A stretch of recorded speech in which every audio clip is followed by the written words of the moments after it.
Hi guys, I'll show you how to change front brake pad on Toyota Corolla all the way from 2002 to 2020. It's pretty much same on all these cars. First you need to obviously open the tires. If you have a rattle gun, that's pretty good. If you don't have, you just use your hands. Put the car on a jack normally. That's tire.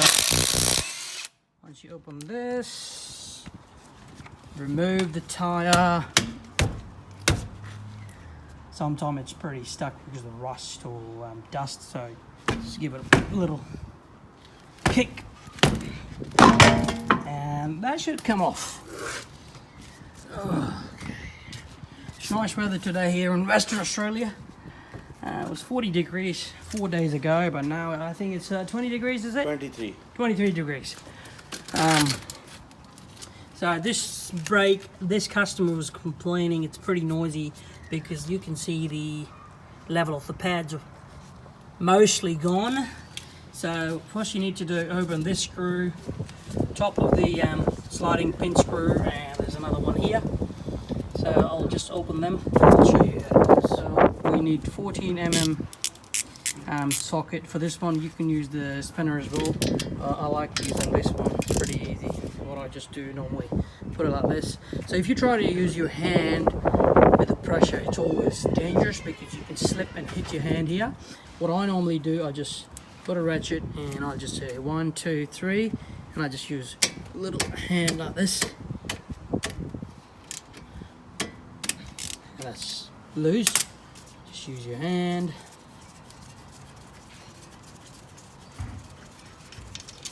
That's the top bolt. For the bottom bolt, you just go like that. 14, same technique. Just use my hand, 1, 2, 3. Make sure it's snug fully all the way, and then you just, oops, and that could happen as well. Okay, let's just put it back there. Let's try again. So today we're changing Toyota Corolla 2007-8 model. It's pretty much the same for most of the Corollas and Camrys and Toyota Echo, Yaris, stuff like that. So in this case, I need two hands. As you can see, I'm struggling.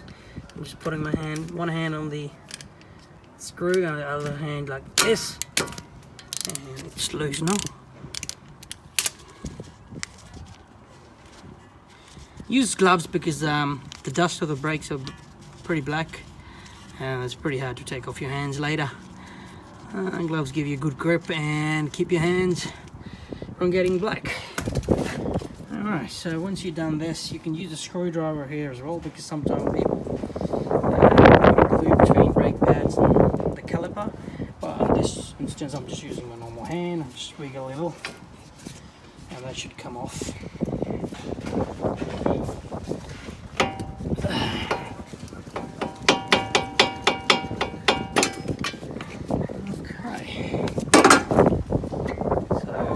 This is the old brake pad. Today, as you can see, it's nearly gone. It's all the way flat. So what we do is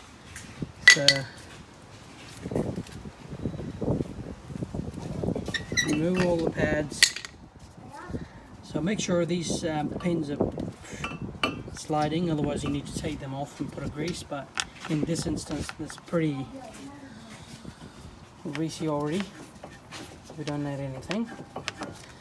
And so once you take off old brake pads out of the caliper, which normally goes here, just take the new one and just match the direction. So in this case I'm just using from another car which we just reached in the back. The brake pads are pretty new, so I thought I'll just use them. So normally you just put them here in the caliper. So you put it at an angle and then you press it like that and then you slide inside. So what I'll do is just put one here, because this can be hard sometimes. So press it back and that's all the way in there. Nice and snug. The other back side, pretty much same. You just put it in there. You can move the caliper to the other side, so that's out of the way.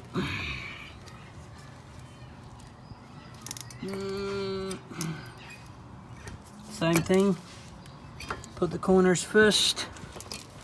I mean, you just press it in there.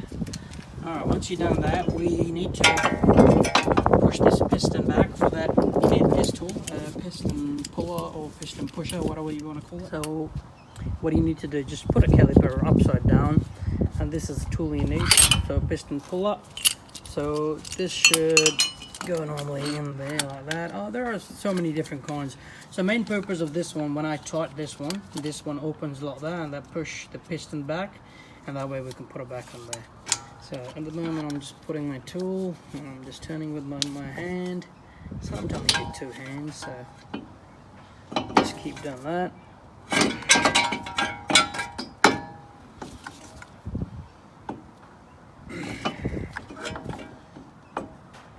So as you can see, it's moving back. So the more it's getting wider, the piston is just going back, and the all brake fluid is getting back to the brake fluid reservoir. The piston is all the way back. You just go reverse like that, and it should come loose. So as you can see, piston is all the way flat to the outer wall. And what do you need to do? Just put it back on top of the brakes like that. So this hole should come equal to this bolt. In this case, what I normally do, I just put one and I'll pick it up and try to tighten it. That goes in that, and that goes in there. Okay, obviously tight with the hand as much as you can. Boom, boom, boom. Boom, boom, boom, boom, boom, boom, boom, boom, boom, boom, boom, boom, boom, boom. Put the ratchet back and tighten. Pretty much same for the other side. Just repeat this process, and once you've done this, just put the tire back, and once you've done that, start the car and press the brake pedal 10 times. So what that does, it bring the oil back and it bring the position of the piston back where it needs to be, and that's pretty much done for the brake pads in the front of the Toyota Corolla. Once you change both side brake pads and put everything together, come and start the car. That will boost the booster, and press the pedal like this: 1, 2, 3, 4, 5, 6. And once the pedal is a bit hard, so maybe around 10 to 15 times, and that will make it fully pressurized hydraulics back to normal. And that should be it, guys. Thank you very much.